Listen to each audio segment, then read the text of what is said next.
everyone, it's Nicole, and I'm here with another layout that I got done at the crop back in October of 2022. I brought, I think it was 60 page kits with me, and I ended up doing 26, which is amazing. I was happy with that result. And this is page 19 out of 26. This one took me 30 minutes. And I did a page that was almost the same. I use basically like the same sketch to do this layout.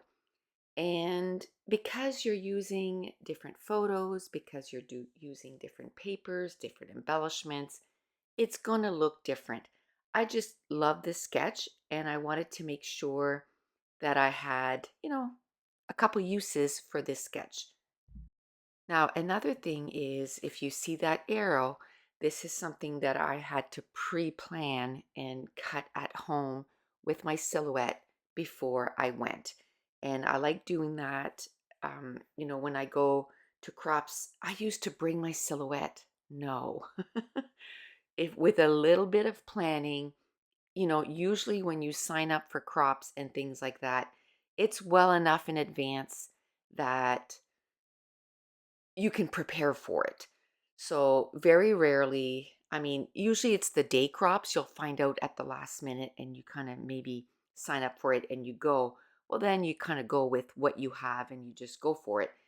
But those weekend crops, usually you sign up like, 5, 6, 7 months in advance. And usually those things too, the organizers, they try to do them at the same time every year so then people can say, oh, okay, in April, there's a crop. In October, there's a crop.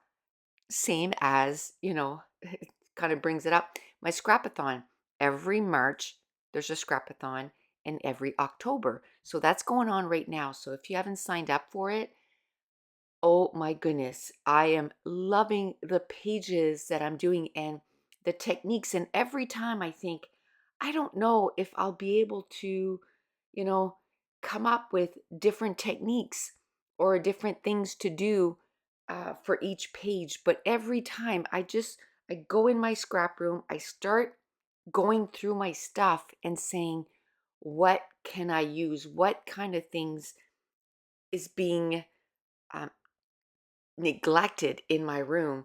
And sometimes it's a technique that I've done before, but I find that the more that you use something, it might be the same technique, but I put a different, kind of twist on it. And I really like the results. And I just want to say a huge um, thank you, or I don't even know. I just appreciate all the messages that I've been getting. It's been a rough week. We had a family member that passed away, but not only that, a couple days later, I had another one family member. The family member that passed away is on Dave's side of the family, and then a couple of days later, or a few days later, then someone on my side of the family, which is almost the same age as I am, had a massive heart attack and is now having surgery and everything. So I hope that, everything goes okay with his surgery. But I just want to say a huge thank you, um, for all your kind words. It's really appreciated. And that is the reason why I canceled the live last week and this week because, everything was kind of turning for the worse. And I just didn't feel like I could be um, peppy, if you will. So next week, the lives will start again. And that's why I thought I would do this layout, video or this voiceover just to let what's going on. But to get back to this layout, I love these colors. I'm telling you, 49 in Market, they really knock it out of the park every time. I know a lot of people like really busy backgrounds. I tend to be one that likes the more subtle, like I even like the background of this, like the backside of this, that nice brown. I like a patterned background, but I like it to be subtle so that whatever I put over top then shows up on my layout, if you will. And I really love earth tones and even the way I dress. I like the earth colors, if you will. I really like browns. I like the neutral colors, I guess is what I'm saying. I like brown, I like black, I like gray, and it's no different in my scrapbooking. And and I like neutral colors with a pop of color a lot of times, like brown and blue. Gorgeous. Brown and pink, gorgeous. Black and pink, gorgeous. So I really like two pops of color, or a neutral and a pop of color. And a lot of times I like to do sort of like this too, like this page, it's all neutrals. It's all like beiges and browns, and I really like that.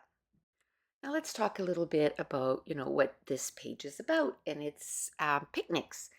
And one way that we tried to keep costs down, because we were gone for 44 days, so that was 6 weeks.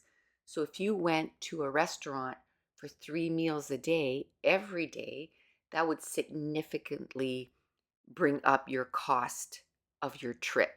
Now, I have to say, more towards the end of the trip, making your own meals kind of got old. So then maybe like maybe the last week and a half, at least once a day we would go to a restaurant. But at least it wasn't 3 times a day. So we would have breakfast and supper, or breakfast and lunch that we would make, and then we would have one meal at a restaurant. And even then it wasn't every day, and we weren't going to like really fancy restaurants that it was going to cost us like $100. You know what I mean? So we tried to make it so that was one place that we did keep down the cost. And what's really fun lately is Mason's been reminiscing about the trip, and he'll be like, Manny, do you remember when this happened and when that happened? And that's really cool. Oh, one thing that I do is on the back of each layout, I write down when I made the layout and where I was, just for fun. So that's it. That's going to complete this layout. If you're enjoying these videos, if you wouldn't mind giving me a thumbs up and leave me a comment down below. Don't forget, it's not too late to sign up for Scrapathon. And I want to thank you so much for watching. Bye.